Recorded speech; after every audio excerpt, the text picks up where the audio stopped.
Hey everybody, I got a question of which I would like to answer for you. Specifically you, no one else, just you, don't tell anyone. But this person said to me, "Hey Jefferson, I have a question about forgiveness. If someone has done something wrong towards you and it left a huge mark on your life to the point where you don't want to live anymore, how do you forgive them? I heard someone say that God forgives us, so we need to forgive others, but how? And why exactly should I? Does it mean I have to trust them again? It's hard to forgive a person that who constantly thinks about how they can hurt you. Honestly, that sucks. And there's no pretty way or poetic way to put it other than that just sucks. It sucked a lot. But what I have to say is this: you need to forgive them. You need to forgive them as much as the wounds that they've caused you burn and fester and hurt. You need to forgive them. And there's no way around it. And this forgiveness can't just come at a vocal level, but needs to come at the same level that your heart comes from. Because you need to believe it yourself. This isn't just a show for other people, but it's for you to believe within your own heart that you have forgiven this person. Because Christ did set the example and set the bar for people who call on his name, for people who call themselves followers of the living King to live up to. So you need to live up to that.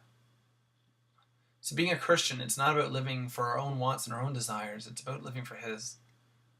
And it sucks sometimes because it's difficult. And humans don't like difficult things. But it's what we got to do. Now you asked, do I need to trust them again? Let me tell you a story. I worked for Toronto, biggest city in Canada. A lot smaller than the big cities in the US, but it's a fairly sized city. And I worked for a summer camp. And during this camp, it's a sports camp. We'll have times in the day that's called free time, where kids can get utility balls or basketballs or soccer balls or volleyballs or hockey pucks, and hockey sticks, whatever they want, they can get it.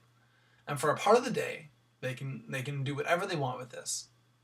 If I gave one kid a utility ball and he threw it at another kid deliberately, and I took it from him and I said, you need to ask him for forgiveness and tell him you're sorry.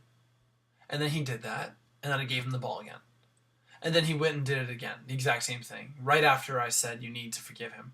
And then I took it from him and I said, no, you don't understand. You need to stop doing this. And you need to tell him that you're sorry again. And so he says, okay, I won't do it again, and I'm sorry. So you give the ball back to him. And then the third time he does it, is it logical that I just keep on giving him the ball? Or do you think that maybe I shouldn't give him the ball because I know what he's going to do? Yes, I have forgiven him as a leader. And yes, the other person has forgiven him because they're the victim. But does that mean that we need to totally forget about it and just let him keep on doing what he's doing and just keep on giving him the ball? No. God gave you a brain. God gave you the ability to think logically. He gave you free choice and he gave you this brain. So you need to use them. See, logic and Christianity walk hand in hand. Most people think that they deny each other, but they don't. They work together. So does that mean you need to trust them again? No. See, you know the situation more than anyone that's watching this video, and more than me, because I just know what you said to me. I don't know what they did. I don't know where they're coming from. I don't know what the background of the story is. I don't know any of that. But what I know is the basics of the Bible say that we need to forgive people for their sins. And that no, we don't necessarily need to keep on giving them tools of destruction like the ball, but we need to keep on forgiving them. The last question you said is how? How do I forgive this person? Honestly, this is a question that you need to answer yourself, because I can't answer it.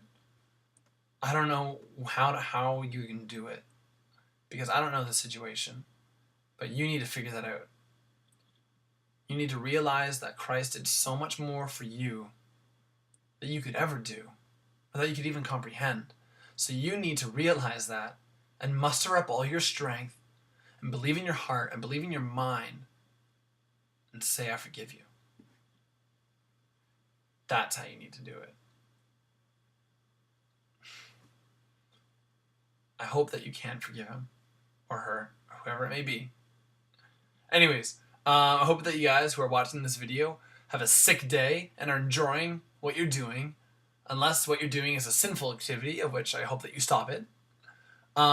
If you're watching this video and you have a couple moments, I'd appreciate it if you would pray for this person, just for their sake. Anyways, I hope you guys have a sick week. I hope you enjoy it. I hope you have fun. And the reason I haven't been answering all the questions I've been getting is because I've been super busy. So that's my excuse. Ha!